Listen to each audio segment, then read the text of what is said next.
السلام علیکم ورحمۃ اللہ وبرکاتہ۔ آئیے آج سورہ الاخلاص کی تفسیر کا آغاز کرتے ہیں۔ یہ سورہ مبارکہ کے بہت سارے نام ہیں، اس کا زیادہ مشہور نام الاخلاص ہے، کیونکہ یہ سورت اللہ تعالیٰ کی توحید خالص کو بیان کرتی ہے، اور یہ بیان کرتی ہے کہ اللہ عز و جل ہر نقص سے بری ہے اور ہر شریک سے پاک ہے، اور اس سورت پر ایمان رکھنے کی وجہ سے انسان شرک اور دائمی عذاب سے نہ صرف کہ خلاصہ پاتا ہے بلکہ نجات بھی پا لیتا ہے۔ اس سورہ مبارکہ کے جیسا میں نے آپ سے ذکر کیا بہت سارے نام ہیں، بعض لوگ اسے قل هو اللہ احد کے نام سے جانتے ہیں، لیکن اس کا ایک نام التفرید بھی ہے، اسی طرح اس کا ایک نام التوحید بھی ہے، اس کا ایک نام النجات بھی ہے، اسی طرح الولایہ، المعرفہ اور الاساس۔ اس سورہ سے پہلے سورہ الکافرون میں اللہ سبحانہ وتعالیٰ کے سوا دیگر معبودوں کی پرستش کی نفی کی گئی ہے، اور اس سورہ مبارکہ میں اللہ سبحانہ وتعالیٰ کی الوہیت کا اثبات ہے۔ اس سورت میں اسلام کے سب سے اہم عقیدے کا ذکر ہے، اور وہ کیا ہے؟ اللہ سبحانہ وتعالیٰ کی توحید اور اللہ کے صفات کمال سے متصف ہونے کا ذکر ہے۔ اس سورت میں نصارہ کا رد ہے جو 3 خداؤں کے قائل ہیں، اور مشرکین کا رد ہے جو اللہ کی عبادت میں باطل خداؤں کو شریک کرتے ہیں۔ آئیے اس سورہ مبارکہ کے پہلے فضائل دیکھ لیتے ہیں۔ حضرت ابو ہریرہ رضی اللہ تعالی عنہ بیان کرتے ہیں کہ نبی اکرم صلی اللہ علیہ وآلہ وسلم نے فرمایا، اللہ عز و جل ارشاد فرماتا ہے، ابن آدم نے میری تکذیب کی اور اس کے لیے یہ جائز نہ تھا، اور اس نے مجھے گالی دی اور اس کے لیے یہ جائز نہ تھا۔ ابن آدم کی تکذیب یہ ہے کہ اس نے کہا کہ وہ اس کو دوبارہ نہیں پیدا کر سکے گا جیسا پہلے پیدا کیا تھا، حالانکہ پہلے پیدا کرنا دوبارہ پیدا کرنے سے زیادہ آسان نہیں ہے۔ اور اس کا مجھے گالی دینا یہ ہے کہ اس نے کہا کہ اللہ کا بیٹا ہے، حالانکہ میں الاحد الصمد یعنی کہ واحد بھی ہوں اور بے نیاز بھی ہوں، حالانکہ میری اولاد ہے، نہ میں کسی کی اولاد ہوں اور نہ کوئی میرا ہمسر ہے۔ صحیح البخاری کی حدیث 4974 اور 4975۔ اسی طرح حضرت ابی بن کعب رضی اللہ تعالیٰ عنہ بیان کرتے ہیں کہ مشرکین نے حضور صلی اللہ علیہ وآلہ وسلم سے کہا کہ آپ اپنے رب کا نسب بیان کیجئے، تو اللہ نے سورت نازل فرما دی، قل هو اللہ احد اللہ الصمد۔ بس صمد وہ ہے جو کسی کی اولاد نہ ہو اور نہ اس کی کوئی اولاد ہو، کیونکہ ہر ولد عن قریب مر جائے گا، اور جو مرتا ہے اس کا عن قریب کوئی وارث ہوتا ہے، اور بے شک اللہ عز و جل نہ فوت ہوگا نہ اس کا کوئی وارث ہے۔ وَلَمْ يَكُنْ لَهُ كُفُوًا أَحَدٌ، آپ نے فرمایا اس کا کوئی مشابہ ہے، نہ کوئی ہمسر ہے اور نہ کوئی چیز اس کی مثل ہے۔ سنن الترمذی کی یہ روایت ہے، حدیث 3364۔ اسی طرح حضرت ابو دردہ رضی اللہ تعالی عنہ بیان کرتے ہیں کہ نبی اکرم صلی اللہ علیہ وآلہ وسلم نے فرمایا، کیا تم میں سے کوئی شخص اس سے عاجز ہے کہ وہ ایک رات میں 1/3 قرآن پڑھے، یعنی 1/3؟ صحابہ نے کہا کہ ہم کیسے 1/3 قرآن پڑھ سکتے ہیں؟ آپ نے فرمایا، قل هو اللہ احد، 1/3 قرآن کے برابر ہے۔ صحیح مسلم کی روایت حدیث 811، اور اسی طرح اور دیگر کتب حدیث میں بھی آتی ہے۔ اسی طرح صحیح مسلم کی روایت میں یہ بھی آتا ہے کہ اللہ نے قرآن مجید کے 3 حصے کیے ہیں، اور قل هو اللہ احد کو قرآن مجید کا ایک حصہ بنایا ہے۔ حضرت ابو ہریرہ بیان کرتے ہیں کہ نبی اکرم صلی اللہ علیہ وآلہ وسلم نے فرمایا کہ تم لوگ جمع ہو جاؤ، میں عن قریب تمہارے سامنے 1/3 قرآن پڑھوں گا۔ پھر جنہوں نے جمع ہونا تھا وہ جمع ہو گئے۔ پھر نبی اکرم صلی اللہ علیہ وآلہ وسلم تشریف لائے اور آپ نے سورہ قل هو اللہ احد پڑھی، پھر آپ چلے گئے۔ پھر ہم میں سے بعض نے کہا کہ میرے خیال میں نبی صلی اللہ علیہ وآلہ وسلم کے پاس آسمان سے خبر آئی ہے، اس وجہ سے آپ گھر چلے گئے۔ پھر نبی صلی اللہ علیہ وآلہ وسلم آئے اور فرمایا، میں نے تم سے کہا تھا کہ میں تمہارے سامنے 1/3 قرآن پڑھوں گا، تو سنو، بے شک یہ سورت 1/3 قرآن کے برابر ہے۔ صحیح مسلم ہی کی یہ روایت ہے 812، اور سنن الترمذی میں بھی حدیث 2900 آتی ہے۔ حضرت عائشہ صدیقہ رضی اللہ تعالی عنہ بیان کرتی ہیں کہ نبی اکرم صلی اللہ علیہ وآلہ وسلم نے ایک شخص کو ایک لشکر میں بھیجا اور اپنے اصحاب میں نماز پڑھاتے تھے، تو وہ سورت ملانے کے بعد آخر میں ہمیشہ قل هو اللہ احد پڑھتے تھے، یعنی سورہ الفاتحہ پڑھی، پھر کوئی سورہ پڑھی یا کسی سورہ کی چند آیتیں پڑھی، لیکن رکوع سے قبل ہر رکعت میں ایک دفعہ قل هو اللہ احد ضرور پڑھتے تھے۔ تو جب لشکر کے لوگ واپس آئے تو انہوں نے حضور صلی اللہ علیہ وسلم سے اس بات کا ذکر کیا، تو آپ نے فرمایا ان سے پوچھو ایسا کیوں کرتے ہیں؟ تو ان لوگوں نے پوچھا تو انہوں نے کہا یہ سورت رحمان کی صفت ہے، اس لیے میں اس کو پڑھنا پسند کرتا ہوں۔ آپ نے فرمایا ان سے کہو کہ اللہ بھی ان سے محبت کرتا ہے۔ متفقن علیہ روایت ہے، بخاری کی 7375 اور مسلم شریف کی 813، سنن النسائی میں حدیث 993۔ اسی طرح حضرت انس بیان کرتے ہیں کہ انصار کے ایک شخص کلثوم بن حدم مسجد قباء میں امامت کرتے تھے۔ وہ جب بھی نماز میں کوئی سورت ملاتے تو قل هو اللہ احد ان سے ابتدا کرتے، اور پھر اس کے بعد کوئی اور سورت پڑھتے۔ وہ ہر رکعت میں اسی طرح کرتے تھے۔ ان کے اصحاب نے کہا آپ پہلے یہ سورت پڑھتے ہیں اور اس کو کافی نہیں سمجھتے اور کوئی سورت اور ملا لیتے ہیں، آپ یا تو اسی صورت کو پڑھیں یا اس کو چھوڑ کر کوئی اور صورت پڑھیں۔ انہوں نے کہا میں اس صورت کو چھوڑنے والا نہیں ہوں، تم کو پسند ہو تو میں تم کو امامت کراؤں اور پسند نہ ہو تو امامت نہ کراؤں۔ اور لوگ ان کو اپنے سے افضل سمجھتے تھے اور کسی اور کو امام بنانا پسند نہیں کرتے تھے۔ جب نبی اکرم صلی اللہ علیہ وآلہ وسلم وہاں آئے تو انہوں نے آپ کو یہ واقعہ سنایا۔ آپ نے ان صحاب سے فرمایا کہ دیکھو تم اپنے اصحاب کی بات کیوں نہیں مانتے اور ہر رکعت میں اس سورت کو لازماً پڑھنے کا کیا سبب ہے؟ انہوں نے کہا میں اس سورت سے محبت کرتا ہوں۔ آپ نے فرمایا اس سورت کی محبت نے تم کو جنت میں داخل کر دیا۔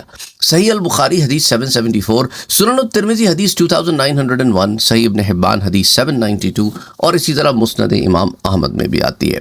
تو آئیے سورہ الاخلاص کی تفسیر کا باقاعدہ آغاز کرتے ہیں۔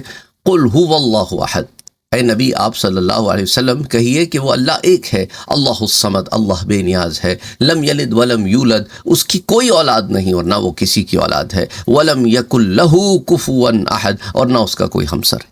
تو الاخلاص میں فرمایا کہ آپ کہیے وہ اللہ ایک ہے۔ تو اللہ نے وحی کے ذریعے آپ کو بتا دیا کہ بات یہ ہے کہ اللہ ایک ہے، اور آپ کو اس مشقت میں نہیں ڈالا کہ آپ دلائل عقلیہ سے اللہ کی واحد ہونے کو معلوم کریں۔ امام راضی فرماتے ہیں کہ دیکھو مطالب جو ہوتے ہیں وہ تین قسم کے ہوتے ہیں۔ ایک وہ مطالب ہیں جن کو خبر کے ذریعے نہیں معلوم کیا جا سکتا، یہ وہ مطالب ہیں کہ خبر کی صحت ان مطالب کی صحت پر موقوف ہوتی ہے، جیسا اللہ کی ذات کا علم اور اس کے علم اور اس کی قدرت کا علم اور معجزات کی صحت کا علم، کیونکہ عقل یہ کہتی ہے کہ اس جہان کا کوئی بنانے والا ہونا چاہیے، اور یہ ضروری ہے کہ وہ ہر شے کا علم بھی رکھتا ہو اور ہر شے پہ قدرت بھی رکھتا ہو، کیونکہ بغیر علم و قدرت کے وہ اس جہان کو بنا نہیں سکتا، اور نبی کے لیے ضروری ہے کہ وہ معجزہ دکھائے، ورنہ سچے نبی اور جھوٹے نبی میں امتیاز نہیں ہو سکتا۔ اور مطالب کی دوسری قسم وہ ہے جس کا بغیر خبر کے محض عقل سے علم نہیں ہو سکتا۔ مثال کے طور پہ جہنم کے محافظ فرشتوں کی تعداد کتنی، اور مطالب کی تیسری قسم وہ ہے جس کا علم عقل سے بھی ہو سکتا ہے اور خبر سے بھی، جیسے اللہ کا واحد ہونا۔ امام راضی فرماتے ہیں کہ اللہ کی توحید پر ہم بہت سارے دلائل دے سکتے ہیں، لیکن یہاں پر قرآن کریم ہی سے کچھ دلائل میں سے ایک بہت بڑی دلیل سورہ الانبیاء کی ایک آیا ہے، آیہ نمبر 22، جس میں اللہ فرماتا ہے لو کان فیہما آلہۃ الا اللہ لفسدتا، اگر زمین و آسمان میں اللہ کے سوا بہت سارے متعدد خدا ہوتے تو ان کا نظام فاسد ہو جاتا۔ یعنی ایک خدا کہتا کہ دیکھو آج سورج مشرق سے طلوع ہوگا، اور دوسرا کہتا کہ نہیں مغرب سے، ایک کہتا رات ہوگی، دوسرا کہتا نہیں ابھی دن رہے گا، ایک کہتا بارش ہوگی، دوسرا کہتا ہے کہ نہیں بارش نہیں ہوگی۔ اسی طرح کے معاملات اور چلتے رہتے تو ہر ایک چیز درہم برہم ہو جاتی ہے۔ اور آپ یہی دیکھتے ہیں کہ وہ لوگ جو کئی خداؤں کے قائل ہیں ان کے ہاں یہی معاملات ہیں کہ کسی خدا سے کچھ مانگتے ہیں تو ان کے مخالف کسی اپوزٹ جگہ پہ جا کے کسی اور دیوی دیوتا سے کچھ اور مانگتے ہیں، اور ایک عجیب معاملہ نظر آتا ہے۔ اور امام راضی کی اس عبارت میں ایک دیکھیں صاف تصریح ہے کہ پوری تفسیر کبیر امام راضی ہی کی لکھی ہوئی ہے، تبھی تو انہوں نے سورہ الاخلاص کی تفسیر میں سورہ الانبیاء کا حوالہ دیا۔ اور اسی طرح علامہ ابن خلکان، حافظ ذہبی، حافظ عسقلانی، حاجی خلیفہ کا یہ لکھنا صحیح نہیں ہے کہ پوری تفسیر کبیر امام راضی کی لکھی ہوئی نہیں ہے، اور اس کو علامہ احمد قمولی جو متوفی ہیں 727 ہجری کے، انہوں نے مکمل کیا۔ دراصل ان علماء نے پوری تفسیر کبیر شاید پڑھی نہیں ہے۔ anyway، اس آیت میں اللہ نے اپنی توحید کو بیان فرمایا، اسی لیے ضروری ہے کہ یہاں اللہ کی توحید پر چند بالکل آسان، سادہ اور عام فہم دلائل بھی پیش کیے جائیں۔ دیکھیں اگر اس کائنات کی متعدد پیدا کرنے والے ہوتے تو فرض کیجئے خدا ارادہ کرتا کہ فلاں کو پیدا کیا جائے اور دوسرا خدا ارادہ کرتا کہ فلاں کو نہ پیدا کیا جائے، اور یوں معاملے بڑے درہم برہم نظر آتے۔ اچھا اگر یہ سوال ذہن میں آئے کہ دونوں خدا اتفاق سے پیدا کرتے ہیں اور ان میں اختلاف نہیں ہوتا، تو پھر اس کا جواب ہم یہ دیتے ہیں کہ ان میں اختلاف ممکن تو ہے نا، تو جب ان میں اختلاف ہوگا تو پھر کس کا ارادہ پورا ہوگا؟ جس کا ارادہ پورا ہوگا پھر وہی خدا ہوا اور دوسرا خدا نہیں ہوا، کیونکہ خدا ایسا ہو نہیں سکتا کہ اس کا ارادہ پورا نہ ہو۔ خدا کسی کا تابع نہیں ہو سکتا، خدا کا تابع ہوا جاتا ہے۔ اسی طرح کسی بھی طریقے سے دو خدا نہیں ہو سکتے۔ اسی طرح ہم دیکھتے ہیں کہ دنیا تمام کی تمام پیدائش اور موت اور تغیر اور تبدل ایک نظام پر چل رہی ہے۔ سورج ایک خاص نظام سے چل رہا ہے اور ہر شے اپنے اپنے مدار میں ہے۔ اسی طرح زرعی پیداوار ہے، انسانوں اور حیوانوں کی پیدائش ہے، اسی طرح موت کا نظام ہے۔ اگر متعدد خدا ہوتے تو سارا کے سارا نظام درہم برہم ہو جاتا۔ اسی طرح اس کائنات میں ہر کثرت کی کسی وحدت کے تابع ہوتی ہے، تبھی نظام جو ہے وہ صحیح رہتا ہے، ورنہ نظام فاسد ہو جاتا ہے۔ مثال کے طور پہ اسکول کا ایک پرنسپل ہوگا، ملک کا ایک پریزیڈنٹ یا ایک پرائم منسٹر ہوگا، کسی کمپنی کا ایک CEO ہوگا، ورنہ تو لڑائی جھگڑے کی وجہ سے سارا کے سارا نظام درہم برہم ہو جائے گا۔ تو سوچنے کی بات ہے، جب چھوٹی چھوٹی چیزوں کے ایک اوپر ٹاپ پر ہوتا ہے تو پھر اتنا بڑا نظام کیسے کئیوں کے درمیان بٹ سکتا ہے؟ اور اللہ نے یہ دعویٰ کیا کہ وہ اس کائنات کا واحد خالق اور مالک ہے، اور اس کے ثبوت میں اس نے انبیاء کو، رسولوں کو بھیجا اور آسمانی کتابوں کو نازل کیا۔ اگر اس کے علاوہ بھی اس کائنات کا کوئی خالق تھا تو اس پر لازم تھا کہ وہ اللہ کی توحید کے دعوے کو باطل کرنے کے لیے نبی اور رسول بھیجتا، جو آ کر یہ بتاتے کہ اللہ کے علاوہ بھی اس کائنات کا کوئی خالق و مالک ہے اور اس کائنات کی تخلیق میں اللہ کا شریک ہے۔ لیکن جب ایسا کوئی نبی نہیں آیا، ایسی کوئی آسمانی کتاب نازل نہیں ہوئی، تو معلوم ہوا کہ اللہ کے واحد لا شریک ہونے کا دعویٰ سچا ہے اور ہم پر اللہ کے سوا اور کسی کی عبادت لازم نہیں ہے۔ جب اللہ واحد ہے تو مجوسیوں کا یہ کہنا باطل ہے کہ دو خدا ہے، ایک خیر کا خالق ہے وہ یزداں ہے اور ایک شر کا خالق ہے وہ اہرمن ہے، اور عیسائیوں کا یہ کہنا بھی باطل ہے کہ تین خدا ہیں، کہ اللہ حضرت عیسیٰ اور اسی طرح وہ ہولی اسپرٹ کو مانتے ہیں، کچھ حضرت مریم، اور مختلف ان لوگوں کے عجیب و غریب سی باتیں، اور مشرکین مکہ کا بتوں کو اللہ کا شریک اور مستحق عبادت ماننا یہ بھی باطل ہے۔ اسی طرح اسی سورہ اخلاص میں اللہ نے کیا فرمایا کہ اللہ بے نیاز ہے۔ یعنی اس آیت میں صمد کا جو لفظ ہے، تو صمد کا معنی یہ ہوتا ہے کہ اپنی حاجات اور ضروریات جس کا قصد کیا جائے اور اسے کسی کی طرف حاجت اور ضرورت نہ ہو، اسے الصمد کہتے ہیں۔ دیکھیں، الاصم کہتے ہیں کہ الصمد وہ ہے جو تمام چیزوں کا خالق ہو، اور الصدی کہتے ہیں کہ صمد وہ ہے جس کا مرغوبات کے حصول میں قصد کیا جائے اور آفات و مصائب میں سے فریاد کی جائے۔ اور الحسین بن فضل الجبلی کہتے ہیں کہ صمد وہ ہے جس چیز کو بھی وہ چاہے وہ کرے اور اپنے ہر ارادے کو پورا کرے، اور اس کے حکم اور اس کے فیصلے کو کوئی ٹالنے والا نہ ہو۔ اور صمد وہ ہے جو غنی ہو، جیسے قرآن میں اللہ نے فرمایا کہ هو الغنی الحمید، وہ مستغنا بھی ہے اور تعریف کیا ہوا بھی، اور صمد وہ ہے جس کے اوپر کوئی نہ ہو، جیسے اللہ فرماتا ہے وهو القاہر فوق عباده، وہ اپنے تمام بندوں پر غالب ہے۔ اور حضرت قتادہ کہتے ہیں کہ وہ جو کھاتا پیتا نہیں ہے، وَهُوَ يُطْعِمُ وَلَا يُطْعَمُ، وہ کھلاتا ہے اور خود نہیں کھاتا، جس سورہ الانعام میں آتا ہے۔ اور اسی طرح حضرت قتادہ کہتے ہیں کہ صمد وہ ہے جو ہمیشہ باقی رہے اور اس کے سوا ہر شے فانی ہو، جیسے کہ فرمایا کل من علیہا فان ویبقى وجہ ربک ذو الجلال والاکرام، کہ زمین میں تو ہر شے فانی ہے اور ہر شے ہر جگہ فانی ہے سوائے اس کی ذات کے، وہ ہمیشہ سے ہمیشہ رہے گا۔ ابو مالک نے کہا کہ صمد وہ ہے جس کو اونگ اور موت نہیں آتی، جیسے فرمایا کہ لا تأخذہ سنۃ ولا نوم، کہ نہ اس کو نہ نیند آتی ہے اور نہ موت۔ حضرت مقاتل بن حیان کہتے ہیں کہ صمد وہ ہے جس میں کوئی عیب نہ ہو، اور ربیع بن انس نے کہا کہ صمد وہ ہے جس پر کوئی آفت اور مصیبت نہ آئے، اور سعید بن جبیر کہتے ہیں کہ صمد وہ ہے جو اپنی تمام صفات اور افعال میں کامل ہو۔ امام جعفر الصادق رحمۃ اللہ علیہ فرماتے ہیں کہ جو ہمیشہ غالب ہو اور کبھی مغلوب نہ ہو۔ صمد وہ ہے جو تمام نقصانات اور تغیرات سے بالکل پرے ہو، منزہ ہو، اور زمان و مکان کے احاطے سے بھی مبرہ ہو۔ اور اس طرح کی بہت ساری تفصیلات امام رازی نے تفسیر کبیر کی جلد 11 صفحہ نمبر 362 اور 363 پر بیان فرمائی۔ پھر اگلی آیت میں اللہ فرماتا ہے کہ اس کی کوئی اولاد نہیں اور نہ وہ کسی کی اولاد ہے۔ تو اس آیت کے پہلے حصے میں اللہ نے پہلے اپنی اولاد کی نفی کی اور پھر دوسرے حصے میں اس کی نفی کی ہے کہ وہ خود کسی کی اولاد ہے۔ اس کی وجہ یہ ہے کہ اس کا کوئی قائل نہیں ہے کہ اللہ کسی کی اولاد ہے، البتہ اس کے کئی فرقے قائل تھے کہ اللہ کی اولاد ہے۔ مشرکین مکہ کہتے تھے کہ فرشتے اللہ کی بیٹیاں ہیں، اور یہودی کہتے تھے حضرت عزیر اللہ کے بیٹے ہیں، اور عیسائی یہ کہتے کہ مسیح اللہ کے بیٹے ہیں۔